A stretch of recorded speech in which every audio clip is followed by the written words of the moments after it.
David MacKinnon, welcome to this one-to-one. Delighted to have you here in the studios to chat, of course, about your continuing football career, because suddenly you find yourself as the chief executive of Morton. How did that come about?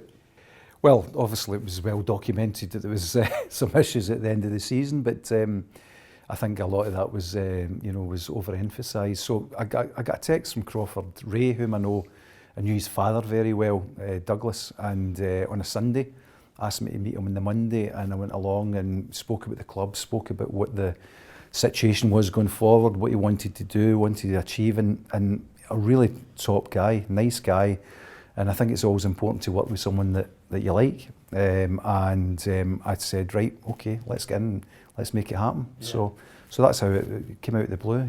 I've followed your career as a player, and if people look at your CV, there's business in there as well. There's obviously the ability to communicate with people and bring investors in. What do you think is the greatest skill that you'll need, and what will you bring to Morton as a chief executive? Well, I've always had the premise of being a chief executive is that there's two different languages, Peter. There's the language of the boardroom, which is like strategic, and they work out how things are going to go forward, and the dressing room, which is we need a striker in for Saturday. So there's a bit of realism that you have to understand that both have the same agenda, but they come about it in different ways. So I think that I know the language of both, so I'm able to communicate with the management side and the football side and the boardroom and actually align the two of them, because to be honest, all the teams that I've been involved with as a chief executive, there's always maybe one component that's just not been aligned.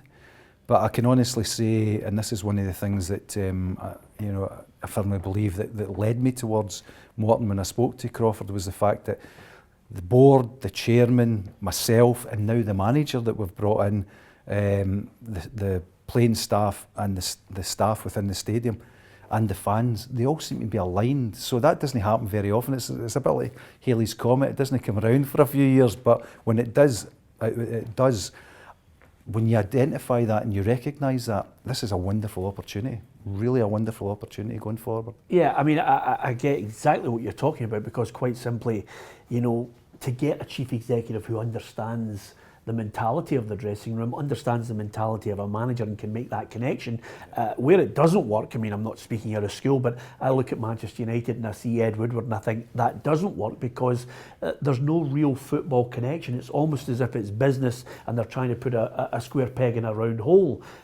Whereas I think the manager, will benefit greatly from the fact that the concerns that he'll have. Well, you're right, and what I said to Crawford Ray was, I will protect you, I'll protect the board, but I'll also protect the manager. So it's working that way, but there has to be trust. And I must admit, that's a month, just over a month I've been in, that trust is there. We've brought in a great manager who buys into everything we're doing. There's budget cuts, as always happens in Scottish football, but I don't think it's, it's out of the ordinary to expect a club to operate in a break-even basis, because far too many, as you know, don't, and end up. I mean, I've been at a few of them when suddenly someone decides that they're going to do something different and push the boat out, but there's consequences for that. So I think Morton, over the next, Davy Hopkins signed a 3-year contract. I'm going to be there long term. Yeah. So I think that continuity, that support for each other, we'll get it right. We'll get it right. So it's a great thing, and it's a great feeling to be associated. I don't want to kind of preempt all your ideas on it, but to get it right, in Scottish football, there are a number of clubs, and I mean at the top level as well, who are looking and saying, okay, first of all, try not to let the expectations of the fans exceed what is realistic. So when you're building that club over the next 3 years, is there a belief from David Hopkin and yourself and the board that it should be investing in Scottish youth, giving them the chance and the platform to play, and then reaping the rewards if you sell them on? That's exactly it, Peter. But I think also what's been coming over in the last 3 weeks since we appointed Davy Hopkin is the fact is, I know Davy Hopkin, and he's one of the best coaches in this country, a wonderful coach, and a lot of players that are in the game realise how good a coach he is. And what he does, if you look what he did at Livingston, he brought players that were down and out, they were, no future, they were overweight, they were, had lost their way, and he basically got them online with the way he plays and the way he coaches, and he got them into a unit. And if you look at Livingston, all the players now are getting tapped to go to other clubs. There's a lot of them being transferred. So the same thing is materialising at Morton, because we've had players and agents come to us and say, the player has looked at your manager and he wants to come. And I'm talking about players that have been, without naming names, but have been players that 3 or 4 years ago, people were saying, what a player this is, he's the best in Scotland, he's going to go to the top, he's going to be a Scotland international. But what they've done is they've gone to England and lost their way. They've maybe gone too early, get bad advice. So we've been approached by agents of players of that ilk who have realised, if I can come in and work under Davy Hopkin for a season or two, I can get back to where I want. And to be honest, see if Davy Hopkin and myself and Crawford Ray have been able to facilitate that for a player. The club benefits because we'll get a fee for it, and we get a player back to where he should be. So that's the philosophy, and it's starting to materialise already. Is the measure of success getting to the Premier League? Ultimately, I mean, Morton have not been in the Premier League for a long time. And, I think they were probably in the days I was there. I've played against them many times. And, that ultimately has to be the goal. What I think, what the people say, oh, where do you want to finish this year?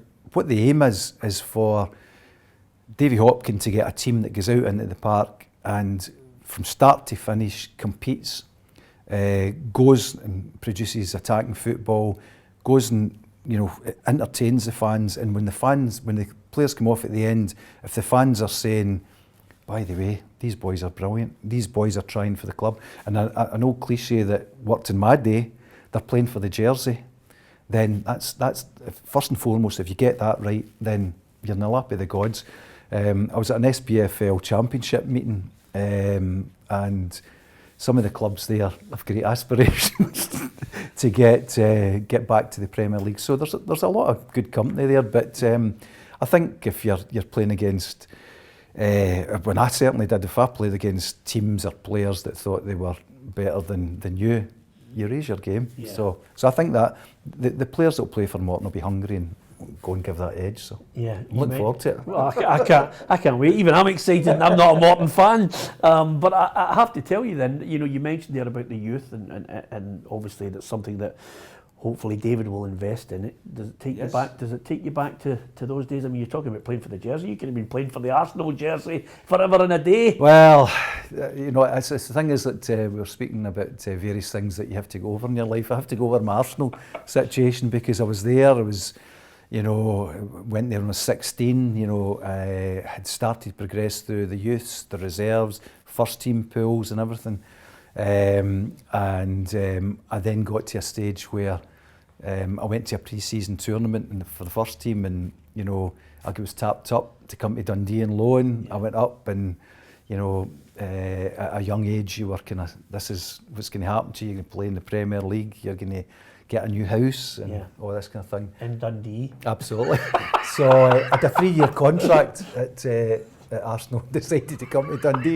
So now, with all due respect, what year is this? This was a long time ago, 1976. Right, so it's 1976. Now, if my memory serves me correctly, they're 5 years after they've won the double. But they're playing in the Premier League. They're about 2 or 3 years away from actually getting to the FA Cup final. And then all of a sudden, now Dundee is a wonderful city now. But boy, did it need development in 1976. It wasn't the best decision I've ever made in my life. But I need to tell this story. It's a classic, right? So I'm in the first team pool, right? I'm in with the other guys, like Peter Marinello, Alan Ball, Frank McClintock, Charlie George, all these guys. And what they used to do was take you to, pre-Christmas, take you to a big Italian restaurant in Leicester Square, right? So I'm the squad, I'm first team squad, and walking in, and So we've our meal, and then wee Bolly says, "Oh, listen, we've got an invite to the Top of the Pops studio, in London," because what they used to do was they recorded the programme in Manchester, but at Christmas, because the groups wouldn't go outside London, they had it in London. So we went to BBC Centre. Alan Ball, great guy, and obviously World Cup winner. So him, me, Peter Marinello, and I think Frank McClintock was there, Charlie George. So we walk in the studio, and what they're doing is that they get the acts on, they're miming, and then they put a next one on. So Roy Wood's there, Elton John's there, and I'm getting introduced as I'm the boy, right? So I'm the future. So then what happens is the director comes over and he says to Peter Marinello and I, we've got long hair, would you two guys like to come up for Roy Wood's song, right? So Roy Wood, so him and I are up giving it like this, the dancing. So anyway, so I go to, after we finish this, we've got turkey. So Arsenal always used to give their players a turkey, like £15 turkey, right? So I go to Euston Station and get the train home, so I've got this turkey. So it comes, and my mother puts it on at Christmas Eve, and it's all over the place, because £16 turkey into the wee, remember the blue and white cookers? You walk in, it's like a skating rink. So I say to my mother, I say, can we watch Top of the Pops? Aye, all right. So go and watch Top of the Pops. We're watching Top of the Pops, and she said to me, Davey, that boy looks a bit like you. I says, it is me, Mum. Really big time. So that was it. So I think I get carried away, but great times. I remember Peter Marinello, he actually presented it at one point. Aye, superb. He was, but that was the kind of thing. Ordinary guys, working hard, wanting to trade. I was my kind of teammates at that time in the kind of reserves and the first team squad were Frank Stapleton, Liam Brady, David O'Leary. And did you look at Brady and think he's a star in the making? Oh, 17. I mean, he was an arrogant wee guy, full of his own importance, but wonderful talent and no pace, but his control and the way he did things was absolutely brilliant. So anyway, I bumped into them a few years later, and just exactly as you say, they're in the first team. Big Frank get transferred to Man United, and I'd kind of lost my way a wee bit because that kind of wrong decision affected me for a couple of years. Then I get back into Partick Thistle, and then I moved to Rangers. So I get back on track again. I also had a chance to go back to England, but decided I'd play for Rangers rather than Everton. So these kind of things happen in football. Now that I understand, that's fair. I mean, Rangers or Everton, you would choose Rangers. Well, absolutely. But Dundee or Arsenal, and no disrespect to Dundee, because there's some wonderful people up there, and I was chief executive and really enjoyed my time there. Yeah. But I think there was no agents in those days, and I'm sure if there was an agent, then they'd have said to me, "You're making a big fool of yourself." Yeah. Here's a point, and funnily enough, when you're a young boy and you follow players and how they're progressing, the story of you with your kidney, did you think you were a goner at that time? Because, it's one of those things, a serious situation. Well, it was a strange thing. I just played for the Scottish League against Ireland, and Jock Stein was the manager, and, if someone like Jock Stein says in your ear, by the way, son, you keep it going, you've got a future, you start to think, well, I'm back in the track again, I was at Thistle at the time, and but then I started as the pre-season came up, I was losing energy, I was like lethargic. We played at Rangers the first game of the season, our second game of the season, and I went to the toilet and there was blood all over where, and I thought, this isn't right. So eventually they discovered a tuberculosis. And I always remember, they told me that it was an exploratory operation, right? Which there was no keyhole surgery. Yeah. And I remember it was a Southern General, wonderful surgeon, and I go into the washroom before I get the operation the next day, and there's this guy standing, and he's got this, it's like, huge scar from here right up the top of his back, and I said to him, what happened to you? What happened to you? I said, was that a shark attack? And he said, no, he says, I get my kidney removed. Oh. So I was like, nightmare, absolute shocker. And that was it, get the kidney removed. And did you think your career was over? Well, Andy Melville, the reporter on Scott Sport, did. And I was in this side room, and basically it came on the TV. Scott Sport was on a Saturday night at that time. Says, news, Dave MacKinnon, the Partick Thistle fullback's career's over tonight after the removal of a kidney. What age were you? I was 24, so I thought, goodness sake. But Bertie Auld arrived, door burst open, commotion, cigar puffing everywhere. And he'd had a few drinks in him, he'd been at his favourite Italian restaurant. Somebody told me about that, son. Somebody told me. A lot of crap, you'll be my captain again. In fact, I've spoken to the chairman, we're going to get some sun in your back. I said, oh, great. So I've got brochures, Barbados and Tenerife even, because it's October. And then I arrived back and there's a chap in the door, sunbed for Mr. MacKinnon. That was what I thought, a classic. But I went back and I'd lost, believe it or not, I was playing, my playing weight then was 11 stone 8. Yeah, wow. And I went down to 9 stone. And there's a photograph of me. They did a team photograph. And you see this wee ginger-haired guy with a moustache trying to look grown up, sitting like that, And it was like, but what I did was I get back into it. I did determination. What it did though, Peter, was it allowed me to bury the ghost of Arsenal. Yeah. Because what I said to myself was, you need to change your play. You need to look at how you operate, and you have to really become the games that you've got and the years that you've got, you've been given another chance. Yeah. So you have to make sure that you do your best. So I changed my complete play. What I did was, Alan Ball was a great mentor to me when I was down there, and he said to me, you need to run for 90 minutes. He said perpetual motion, because if you looked at Alan Ball in any games, he never stood still. Yeah. So I thought, right, Alan Ball told me that, running. So I get back training, and I said, I remember saying to myself, I'm going to play like every game's my last, because one day I'll be right. Yeah. And every game I went out and I was like running from start to finish. I started to include a bit of tackling in my game. Yeah. I was a component of a slide tackle, which never happens now. So I thought I really need to break up. So I got back into I remember my first game was against Clyde in the Scottish Cup. So I'd get my kidney out in October, and I get my January back in the saddle for the Scottish Cup. Yeah. Played. Did you feel as fit as ever, even with one kidney? Unbelievable. Yeah. I mean, unbelievable, because the pain. I'd obviously been carrying it for years. Yeah. And I got rid of that, and I was like, I was a new person. Yeah.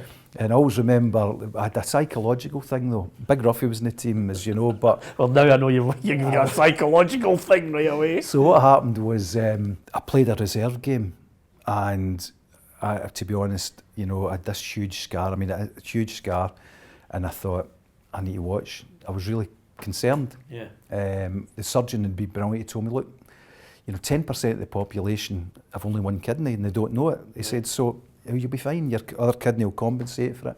So I thought, right, but I had this psychological thing. When I played in the reserve game, I was scared to tackle, I was scared for anybody to bump me, so I just wandered through the game.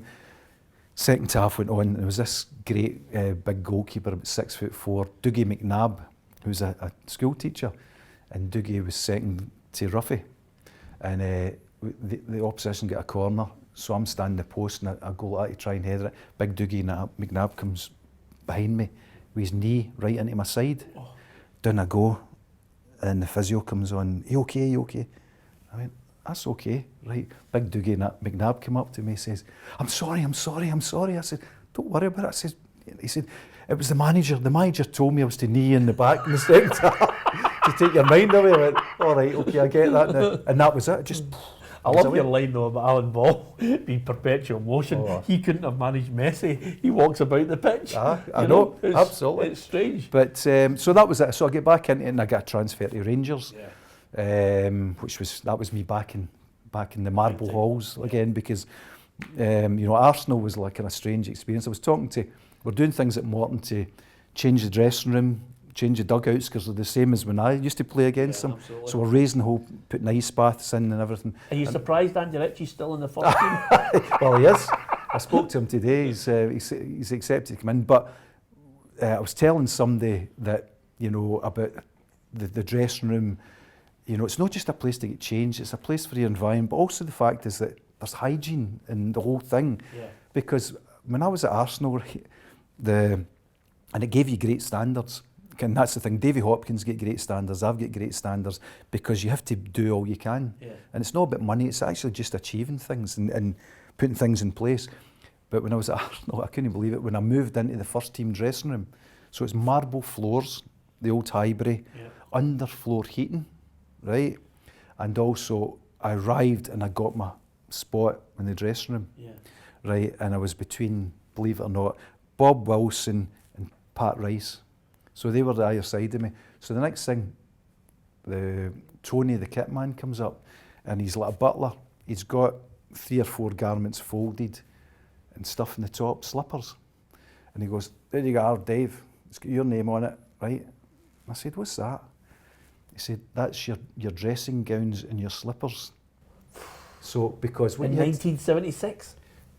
Above their time, beyond their time. So what you had to do was, when you come in after training or after a game, you had to put on your dressing gown and your slippers and walk into the bath and the showers and everything, because of this thing about hygiene and getting your verrucas and so on and so forth. And with respect to Morton's dressing room, when I went in there, I thought I better get a pair of slippers. You mentioned Rangers. My abiding memory of you is always the bandage, the blood coming down, the battling away for the jersey. Was it the best time of your career? Did you enjoy it? Did you enjoy the dressing room? I did. Partick Thistle was the best dressing room I was ever in, really.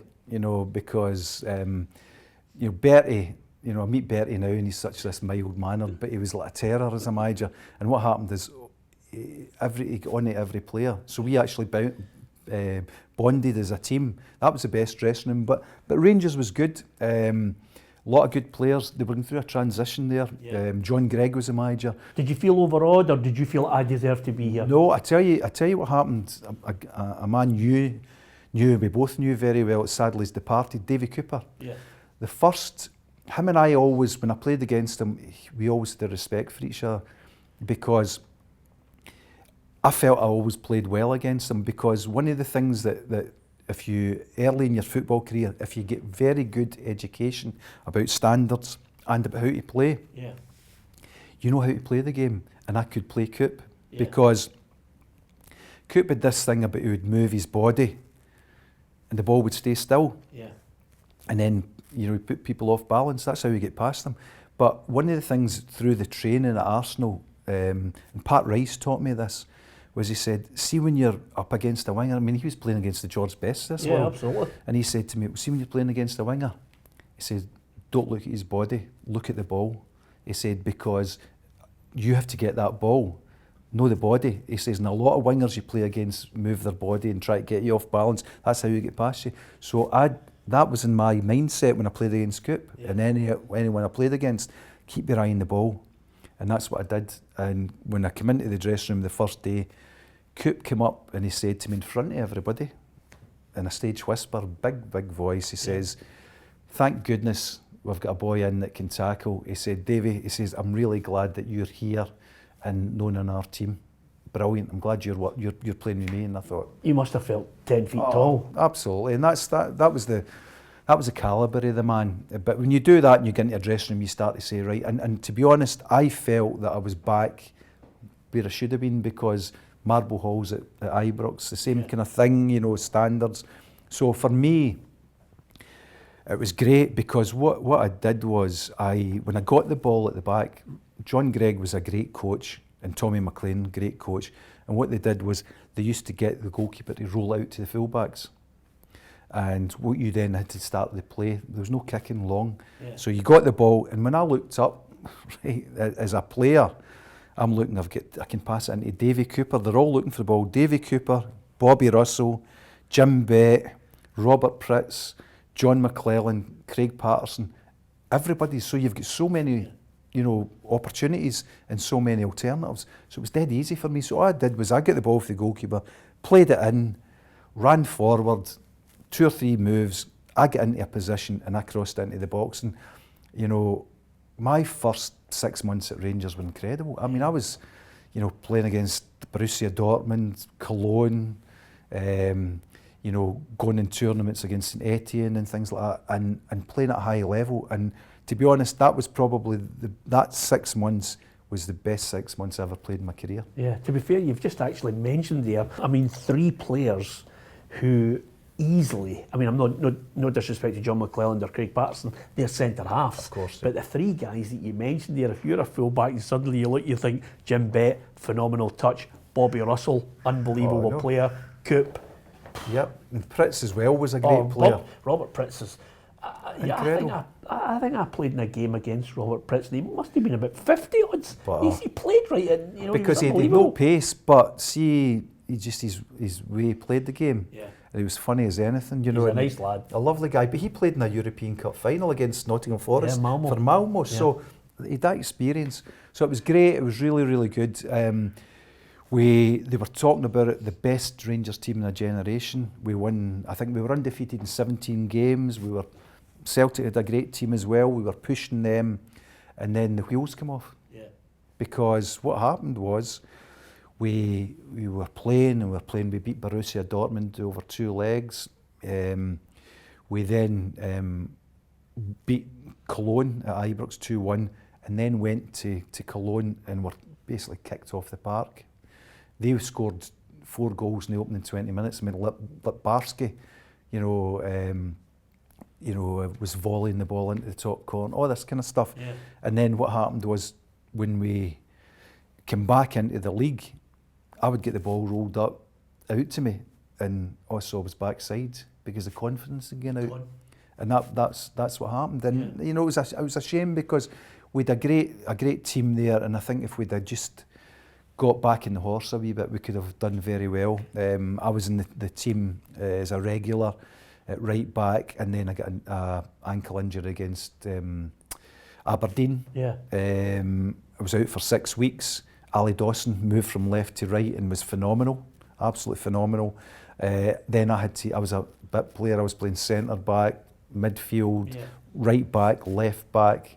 Played in the cup final against Aberdeen at the end of the season as a centre midfield player. So, you know, football's got a terrible habit of taking you on a journey when you think you're there, and then just pulling you back out, of course. Yeah.